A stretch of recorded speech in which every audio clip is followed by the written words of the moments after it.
திருக்குறள் கதைகள் கதையின் 304 திருமண புகைப்படங்கள்.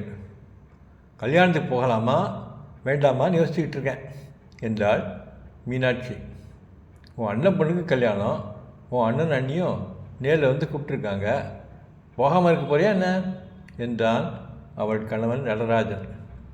கல்யாண வயசில் ஒரு தங்கு இருக்கான்னு கவலைப்படாமல் காதல் தான் முக்கியம்னுட்டு எங்கள் அப்பா அம்மா பேச்சை மீறி நான் காதலிச்ச பொண்ணை கல்யாணம் செஞ்சுக்கிட்டு எங்கள் உறவே வேண்டான்னு போனவன் இத்தனை வருஷம் கழித்து தன் பெண்ணுக்கு கல்யாணம் என்னை வந்து கூப்பிட்ருக்கான். அதை வச்சு நான் போகணுமா? இங்கே பாரு, எப்போ நடந்த விஷயம். உங்கள் அப்பா அம்மாவே சமாதானம் ஆகி உங்கள் அண்ணியை ஏற்றுக்கிட்டு உங்கள் அண்ணன் குடும்பத்தோட நல்ல ஊர் வச்சுக்கிட்டு தான் இருந்துருக்காங்க. இப்போ அவங்களும் உயிரோடு இல்லை. ஆனால் நீ மட்டும்தான் பிடிவாதமாக உன் அண்ணனோட தொடர்பு வச்சுக்காமல் இருந்திருக்க. இப்போ அவரே வந்து உன்னை தன் பெண்ணோட கல்யாணத்துக்கு கூப்பிட்டப்ப நீ போகாமல் இருக்கிற சரியாக இருக்குமா? எங்கள் அப்பா அம்மா அவனை மன்னிச்சிருக்கலாம், ஆனால் நான் அவனை உள்ளால் மன்னிக்க மாட்டேன் என்றாள் மீனாட்சி. அப்போ நம்ம கல்யாணத்துக்கு போக போகிறது இல்லையா என்றான் நடராஜன். போகலாம், மூத்ததுக்கு மட்டும் போய் தலையை காட்டிட்டு மொய் எழுதிட்டு உடனே கிளம்பி வந்துடலாம், சாப்பிடக்கூட வேண்டாம் என்றாள் மீனாட்சி. ஆயினும் இருவரும் 2 நாட்கள் இருந்து கல்யாண நிகழ்ச்சிகள் எல்லாவற்றிலும் கலந்து கொண்டு விட்டு தான் வந்தார்கள். ஆனால் மீனாட்சி தன் கோபத்தை காட்டும் விதமாக யாரிடமும் அதிகம் பேசாமல் ஒருங்கியே இருந்தாள்.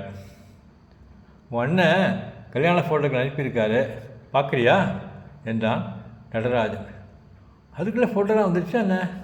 எப்படி அனுப்பினான் என்றாள் மீனாட்சி.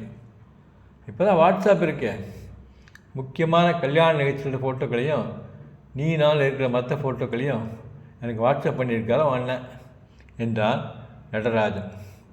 அருகில் வந்து நடராஜனின் ஃபோனில் புகைப்படங்களை பார்த்ததும் மீனாட்சியின் முகம் மாறியது. என்னங்க அது, ஒரு ஃபோட்டோவில் கூட என் மூஞ்சி நல்லாவே வேலையே என்றாள் மீனாட்சி.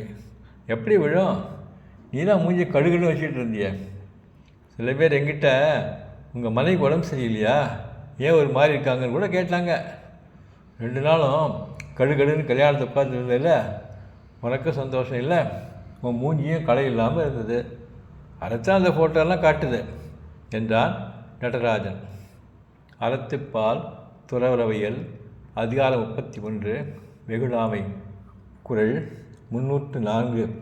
நகையும் உவகையும் கொல்லும் சினத்தின் பகையும் விளவோ பிற.